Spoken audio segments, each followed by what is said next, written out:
This conversation is powered by Google Illuminate. Check out illuminate.google.com for more. Today's discussion centers on a research paper exploring the use of the free energy principle, FEP, as a risk assessment framework for AI, particularly in multi-agent systems. The authors introduce a cumulative risk exposure, CRE, metric. What are the core arguments presented in the paper regarding the limitations of existing safe AI approaches? The paper critiques existing safe AI approaches that rely heavily on massive datasets or complex world models. It argues these methods are often computationally expensive, lack transparency, and may struggle with unforeseen circumstances. The authors propose FEP as a more parsimonious and robust foundation, requiring only stakeholder preferences over system outcomes to define risk. The paper highlights the free energy principle and active inference. Can you elaborate on how these concepts are applied within the context of risk assessment? The FEP, rooted in physics, describes systems that minimize free energy, a balance between model accuracy and complexity. Active inference extends this to intelligent agents, which act to reduce uncertainty and achieve desired outcomes. The paper leverages this framework to define risk as the expected free energy under a stakeholder-defined preference prior. Minimizing this expected free energy becomes the goal for safe operation. The paper introduces the cumulative risk exposure, CRE, metric. How does this metric differ from existing risk assessment methods, and what are its key advantages? CRE offers several advantages. It's flexible, adapting to various contexts by simply changing the preference prior. It's transparent, as risk is directly linked to stakeholder preferences. It's also robust to uncertainty in both the world model and preference model, promoting epistemic and axiologic humility. Unlike data-heavy approaches, CRE focuses on the expected consequences of actions, making it more parsimonious and future-proof. The paper discusses both expected free energy, EFE, and free energy of the future, FEF. Can you clarify the differences and when each might be more appropriate? EF balances extrinsic value, achieving desired outcomes, and epistemic value, reducing uncertainty.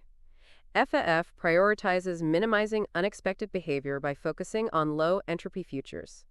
EF is suitable for domains with significant uncertainty, while FEV is better for safety-critical applications where minimizing surprises is paramount.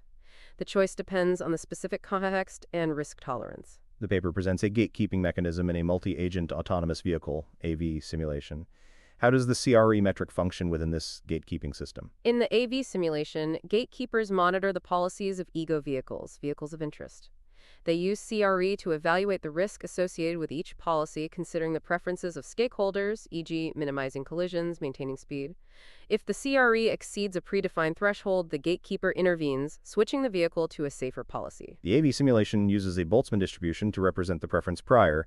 How does this choice influence the risk assessment and the role of the inverse temperature parameter? The Boltzmann distribution allows for a flexible representation of stakeholder preferences, incorporating risk aversion and other factors. The inverse temperature acts as a preference temperature, controlling the sensitivity to loss.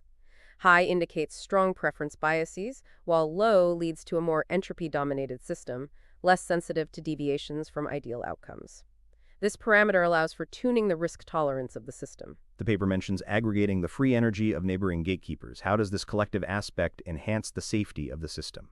Aggregating the free energy of neighboring gatekeepers introduces a collective intelligence aspect. A vehicle might be inclined to take a risky action to optimize its individual free energy, but this action could increase the collective free energy of its neighbors. The aggregation mechanism discourages such selfish behavior, promoting actions that benefit the overall system safety. The paper compares the proposed approach to other AI safety proposals, such as guaranteed safe AI and scientist AIs. What are the key distinctions and advantages of the CRE-based approach? The CRE approach differs by avoiding the need for extensive world modeling. Guaranteed safe AI requires rigorous world models to guarantee safety, while scientist AIs rely on extensive simulation. CRE offers a more parsimonious alternative, embedding safety specifications directly into the preference prior, guiding agent learning and exploration without the computational burden of complex world models. The gunmetal setup in the paper involves two ego vehicle policies, defensive and hotshot. What were the key findings regarding the performance of these policies with and without gatekeeper intervention? The hotshot policy prioritized speed, leading to higher speed rewards but also more collisions and lower defensive driving scores. The defensive policy prioritized safety, resulting in fewer collisions but lower speed rewards. The gatekeeper system, using CRE, aimed to achieve a balance, dynamically switching between policies based on risk assessment. The results showed that the introduction of gatekeepers significantly improved safety while maintaining reasonable speed, outperforming both baseline policies. The paper mentions a heuristic value of running to for the risk threshold. How was this value chosen, and what are the implications of choosing different threshold values? The value of runt equals 2 was chosen heuristically for this specific simulation. In real-world applications, the choice of runt would depend on the units of the CRE metric and the desired level of risk aversion. A lower threshold would lead to more frequent policy switches, potentially resulting in more erratic behavior but increased safety. A higher threshold would lead to fewer switches, potentially allowed for more risky behavior but reducing the frequency of interventions. The paper simplifies the CRE calculation in the fully observable environment by omitting entropic contributions. How would the inclusion of entropy affect the CRE calculation and interpretation in partially observable environments? In a fully observable environment, the future is predictable, so the entropic term becomes less relevant. However, in partially observable environments, uncertainty about the future needs to be considered. The entropic term would then capture this uncertainty, influencing the CRE calculation and potentially leading to more cautious behavior, prioritizing exploration to reduce uncertainty. The paper concludes by highlighting the potential of the CRE metric across various agentic applications. What are some potential future research directions or applications of this framework? Future research could explore the application of CRE in more complex multi-agent systems, such as robotics or social simulations.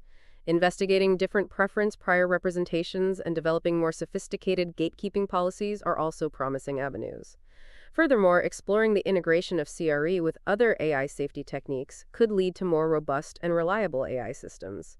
The framework's modularity makes it adaptable to a wide range of applications. This has been a very insightful discussion on the application of the free energy principle to AI safety. Thank you for your expertise.